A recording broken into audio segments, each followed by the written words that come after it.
माली के बिना बागों में बहार नहीं होती, जनता के बिना सरकार नहीं होती, कुछ किए बिना जय जयकार नहीं होती, मेहनत करने वालों की कभी हार नहीं होती। दोस्तों नमस्कार, लीड लाइफ में आपका स्वागत है।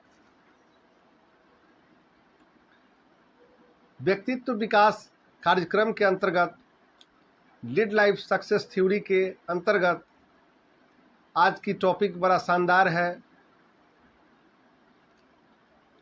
टॉकिंग इन्वायरमेंट का महत्व।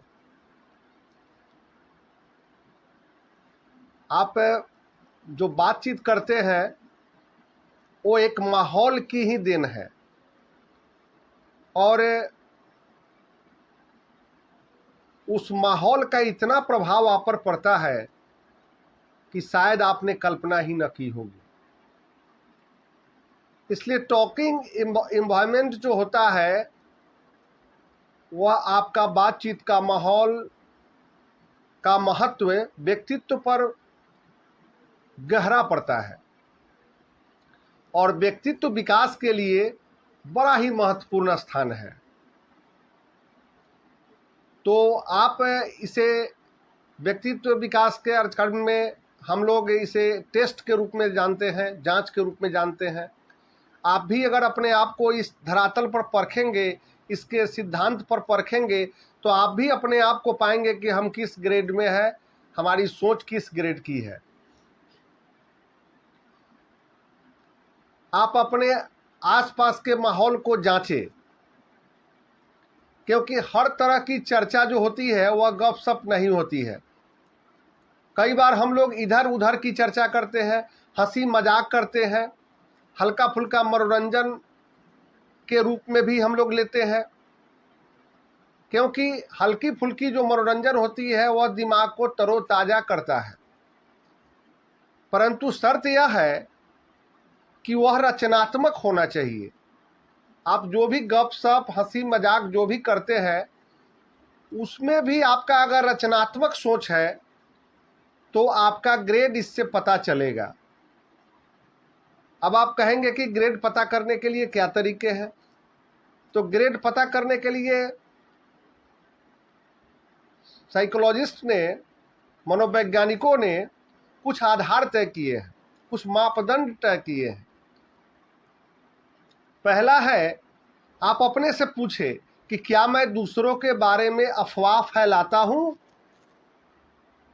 क्या मैं दूसरों के बारे में अफवाह फैलाता हूं? तो जब आप इसे जांचेंगे तो आप यस या नो में अपने आप को मापते रहें। दूसरी जांच की टॉपिक है कि क्या मैं दूसरे के बारे में अच्छी बातें करता हूं? क्या मैं दूसरे के बारे में अच्छी बातें करता हूं? तीसरे जो जांच के सिद्धांत है उसमें आता है कि क्या मुझे स्कैंडल सुनने में अच्छा लगता है? क्या मुझे स्कैंडल सुनने में अच्छा लगता है? क्या मैं तथ्यों के आधार पर किसी का मूल्यांकन करता हूं? क्या मैं दूसरों को प्रेरित करने के लिए प्रयास करता हूं? सभी का जवाब हाँ या ना में आप अपने आप को जांचें और परखें। क्या मैं चर्चा को शानदार तरीके से प्रस्तुत करता हूं? क्या मैं गोपनीय जानकारियों को पूरी तरह से गोपनीय रख पाता हूं? क्या मैं दूसरे के बारे में बोलते समय अपराध बोध से ग्रस्त होता हूं? यह 8 धरातल है जिस पर आप अपने आप को अगर जांचते हैं तो आपको पता चलेगा कि आप किस ग्रेड से आते हैं। दोस्तों, यह बात समझे कि कुछ लोगों में आदत होती है,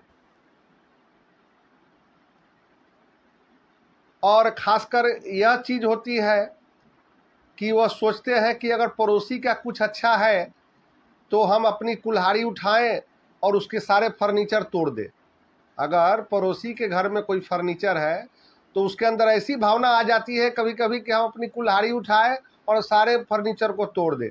अब दोस्त इसको सोचे कि क्या फर्नीचर तोड़ने से आपके घर में नई फर्नीचर आएगी? यस और नो बोलिए। नहीं आएगी मित्र, क्योंकि इसी तरह ही दूसरों को शब्दों की कुल्हाड़ी से काटने से आपके अंदर कोई भी सफलता का बीज नहीं आ सकता मित्र। क्योंकि आप जब जब अच्छी बात बोलेंगे, बेहतर ढंग से बोलेंगे, तब ही आपके यहाँ कुछ चीज़ सफलता की आ सकती है। अन्यथा वही कहानी होगी कि कुल्हाड़ी उठाओ, फर्नीचर तोड़ो, दूसरे का फर्नीचर काट दोगे तो क्या तुम्हारे घर में फर्नीचर आएगी? नहीं आ सकती। ठीक इसी प्रकार दोस्त बता दें कि बेहतर इंसान बनने के लिए मन को सकारात्मक सोचों के प्रति प्रेरित करें, क्योंकि हम जो है हंसमुख व्यक्तित्व के, हम लोग जो भी हैं वो हंसमुख व्यक्तित्व के मालिक हैं। जैसे ही हम मुस्कान लाते हैं तो हमारे अंदर की जो जोश होती है वो जगने लग जाती है, हमारे अंदर उत्साह का संचार होने लग जाता है। और दोस्त यह भी बात है कि अगर आप किसी के दुख के साथी बनते हैं तो उसमें आपको रिवर्स थ्योरी काम करती है, और आप भी दुख में अगर किसी का साथ देते हैं तो आपके दुख में भी दूसरा कोई ना कोई साथी जरूर आएगा। क्योंकि बातचीत का, और दोस्त बातचीत का माहौल का निर्माण पॉजिटिव बनाकर रखें। क्योंकि टॉकिंग इन्वायरमेंट जो होता है, जो आज की टॉपिक है, उसका एक बहुत बढ़िया उदाहरण मैं एक कहानी से कहना चाहूँगा। छोटी सी कहानी है। एक ट्रेन जा रही थी, उसके दो बोगियों में दो प्रकार के लोग थे। एक बोगी ऐसी थी जिसमें हरे कृष्णा हरे रामा सत्संग चल रहा था, और एक बोगी ऐसी थी जिसमें जुए का खेल हो रहा था, लोग आपस में प्लेइंग कार्ड खेल रहे थे। अचानक गाड़ी चलते चलते में टेक्निकल कारण से बोगी में आग लग गई। चारों तरफ से हाहाकार होने लगा, लोगों डरने लगे, लोग इधर उधर भागने लगे। इसी बीच जिस बोगी में सत्संग चल रहा था, उस बोगी के लोग का मनोभाव एकाग्रचित था। उन्होंने जैसे ही जाना कि बोगी में आग लग गई है, अब हमें इससे उतरना होगा, उसने चैन खींची, भैकम हुई, गाड़ी पूरी रुक गई। लेकिन जिस बोगी में आग लगी हुई थी, वो बोगी से लोग, जहां सत्संग चल रहा था, एक दूसरे को लोग प्रेरित करके, एक दूसरे में पहले केंद्रित करके, पहले वृद्ध लोगों को बाहर किया, फिर उसके बाद नौजवान गए, फिर बच्चे गए। इस प्रकार करके बारी बारी से सभी लोग एक दूसरे को मदद करके निकल गए।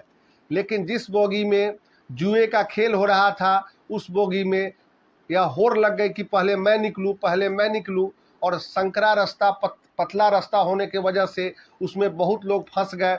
वृद्ध लोग तो निकल ही नहीं पाए, क्योंकि वहाँ होड़ मची थी, माहौल ऐसा था, जुए का माहौल था, लोगों का सारा केंद्रीकरण जो था वह दूषित था, निगेटिव माहौल था। इस कारण से उस बोगी से आधा लोग निकले, आधा लोग अंदर ही रह गए। और जहाँ सत्संग चल रहा था वहाँ का माहौल पॉजिटिव था। वहाँ से जितने लोग थे बारी बारी से पहले बच्चों को, फिर वृद्ध को, तब फिर जवान बाहर निकल गए और बोगी से बच गए, मरने से बच गए।